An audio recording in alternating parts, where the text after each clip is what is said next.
Malik, binibinigyan kita kay Malik sa ngalan ng Ama, ng Anak, at ng Espiritu Santo. Amen. Palipunasan po. Ngayong naganap na ng Diyos Ama ng ating Panginoon Kristo, ang muling pagsilang sa tubig ng Espiritu Santo, ang pagkapain ng langis, ay nagpapakilala ng paglukob ng Espiritu Santo sa mga sinilang sa Piyag. Naging magkagawang batang ito sa kanyang pakisaiklisong hari, palit propeta ngayon pa sa walang hanggan.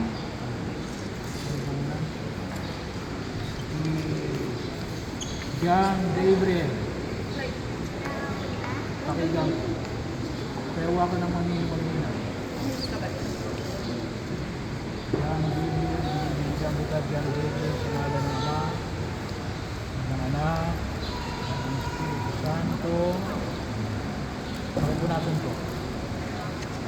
Ngayon naganap na ng Diyos Ama ng ating Panginoon Kristo, ang muling magsilang sa tubig ng Espiritu Santo, ang pagkapain ng langis at ang papakilala ng paglukob ng Espiritu Santo, ang muling sinilang sa binyag.